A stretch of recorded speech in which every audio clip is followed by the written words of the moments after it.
here, and you know what, I didn't know, I didn't know where the venue was. So when I came, I said, wow, it's really tight in here.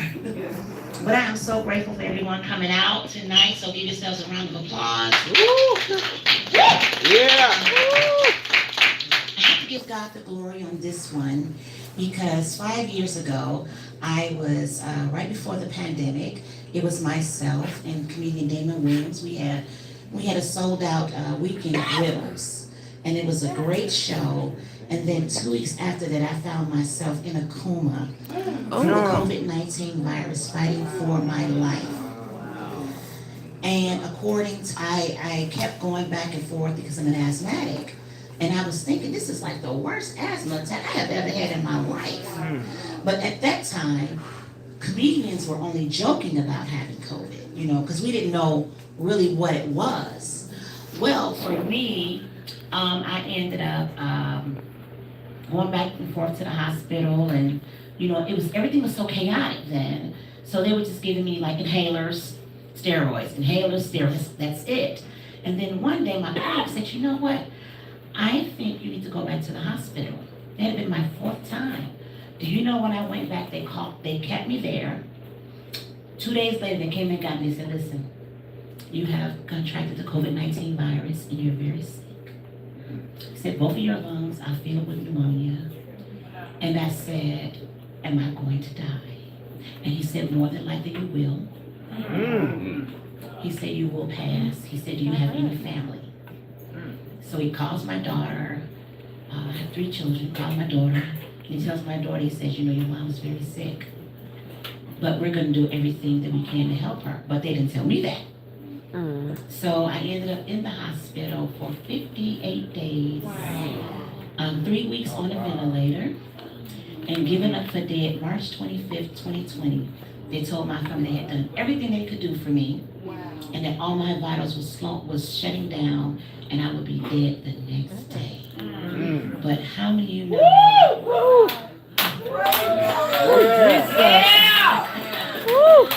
So, before, I don't care what kind of show I do, how many people, I give God the glory. Amen. Amen. No choice. All right, enough of that. Let's go to work. Yeah. So, my other testimony is really great. I was doing a show last week, and I'm getting off stage, and as soon as I get off stage, there is a man standing at the bottom of the stage. Ladies and gentlemen, I have over 20 years in the game of comedy. He stood there and he said, I saw you perform on that stage. And then he handed me his card and invited me to come out to LA, ladies and gentlemen. Yeah. LA Fitness, he was a personal trainer.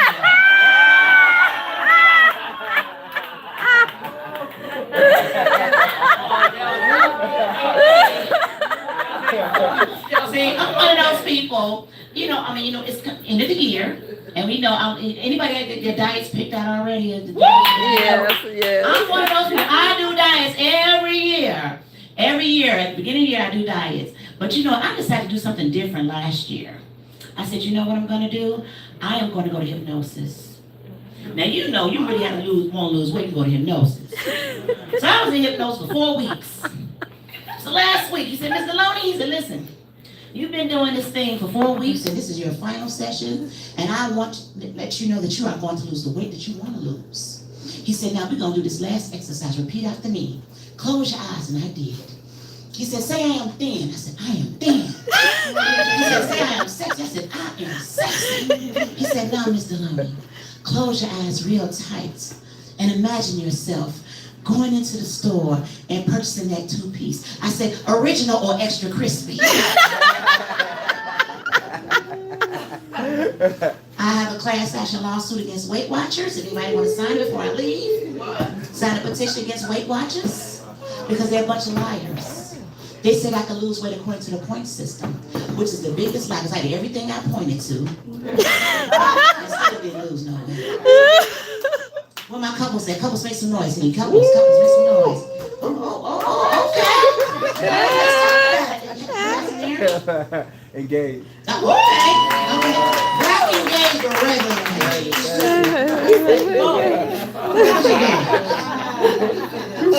How many? It okay to tie it? Going on 10 years. 10 for you? March 3rd. Okay. Oh, engaged. Oh, 1 year. I Oh, thought you okay. said how long you That's been okay. So together. how long you been together? How about you guys? I mean, you know. Long time. He threw his hand up, so he got an hand. So. Oh, okay. How long you been together? Look, 2, 3. Stop looking at him. You just been Yeah, so just don't. Okay, well, that's all right. That's okay because you know what?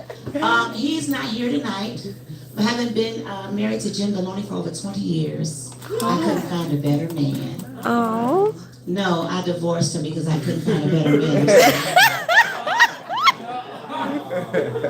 Now we're gonna take a poll in the room, and ladies, I would ask us to be respectful to the gentlemen because they are severely outnumbered. So I'll ask the men first. Men, if you think women whine the most in relationships, let me hear you about a round of applause.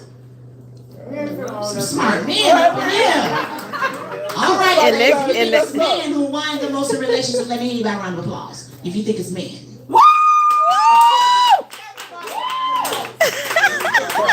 That would be correct. Because Mr. Deloney was the biggest whiner. He used to always whine about small stuff. You know, little petty stuff. Like, Marci, tell your man to quit calling here. Hey, Marci, stop trying to smother me in my sleep with your pillow. Hey, Marci, we're going to DNA test for the kids. I was like, you're real petty because they don't think they mine either. But like I said, you know, been in the game for a long time, and I don't know if any of you have ever been, anybody here, we're a small crowd, so, you know, we're going to be cool for the next 10 minutes. I'm going to ask a question. How many of y'all ever lost a good job before? And it's cool. You lost a good job before? Can you hear quit it? Like you did too? Yeah, I lost a good job before too. And you know what? What I hate most about losing a good job is that you got to dummy down your purchases. You know, you can't afford the same things you used to be able to afford. When you had a good job, y'all know what I'm talking about? And I can say for me, because I feel like with family for the next 5 minutes, and for me, it was like sanitary napkins. Yeah. I used to be able to afford always, now when sometimes.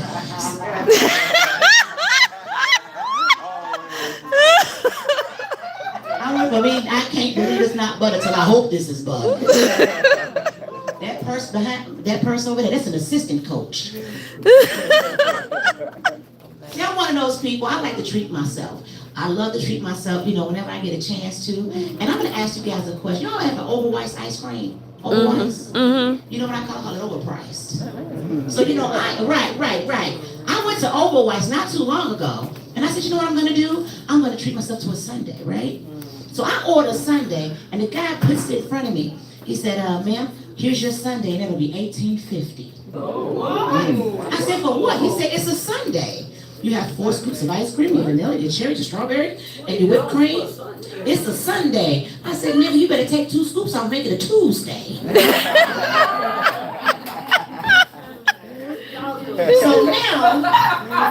So now what I'm doing now, ladies and gentlemen, I am actually, I changed careers. Right now I do social work for the homeless. I work for one of the largest charity organizations here in Chicago. And I'll tell you something, case management is not for punks. Case management is not for punks. And so I go into a lot of different neighborhoods in Chicago. And how many of you were born and raised here? And have you noticed that there's some areas that you just ain't going in? You don't care. And you know how I know that I am going into a real bad neighborhood? Because the lady on the GPS voice changed. I put in an address for Humble Park. She said, I know you lying. What you going over there for? You strapped? So I was telling my friend at church, I said, listen girl, I'm gonna need y'all to pray for me. I said, because they got me going onto these different neighborhoods. She was like, sister, this is what you need to do.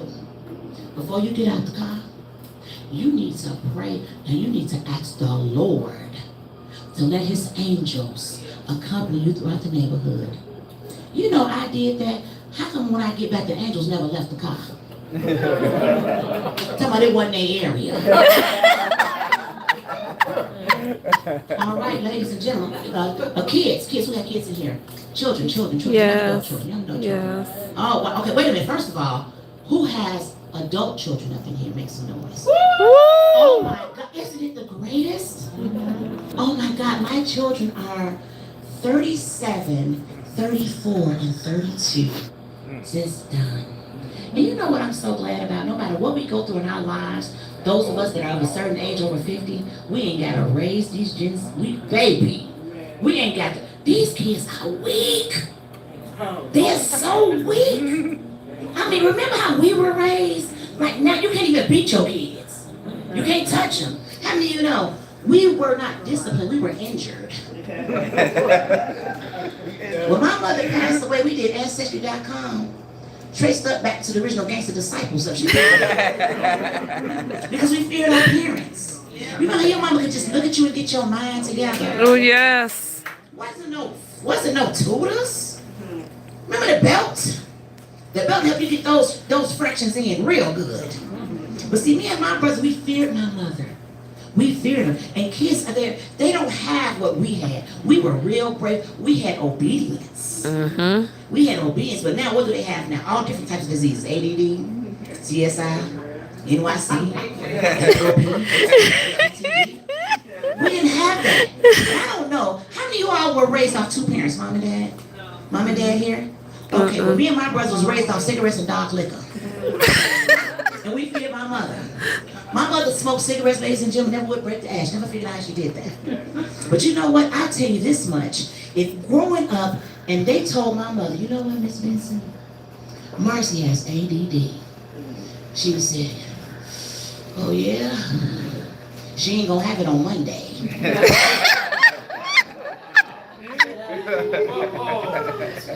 And these kids, they honor that stuff. They really believe that about themselves. I wish I would have told my mom, Mama, the teacher said I got ADD. She would say, I know, baby, that's why Mama gonna whoop your ass. Because we feared our parents. We feared our parents. Do you know, my neighbors across the street, they have children. And they fight, like really fight. They have to call the police on their children. And you know, we wasn't doing that in the 70s. We wanted to call the police on Rosalie because she was a gangster. Me and my brothers would be in the room fighting, kicking, scratching. She would come in the room, ladies and gentlemen, with a cigarette on the side of her mouth. She would say 4 words. Shut down everything. We kick it, we scratch it and bite. And she would come in the room and she'd go, I'll take the winner. We was like, who was fighting? And you know your mama got to be bad until she changed your voice. That wasn't even me fighting, mama, that was him. But, once again, ladies and gentlemen, we feared our parents. You know, they have what they call it, spring break. What did our parents Clean up week. Clean up week. Could you imagine being woke up with a Viceroy 100? Talking about secondhand smoke. We had firsthand smoke. At 4 o'clock in the morning, my mother would wake my brothers up. Hey, sonny boy, you might want to go down there and mop the floors. My brother was like, Mom, Yes. what time is it? She would say 4 o'clock. He would say, Mama, it's 4 a.m. She said, well, I figured you don't want to do it at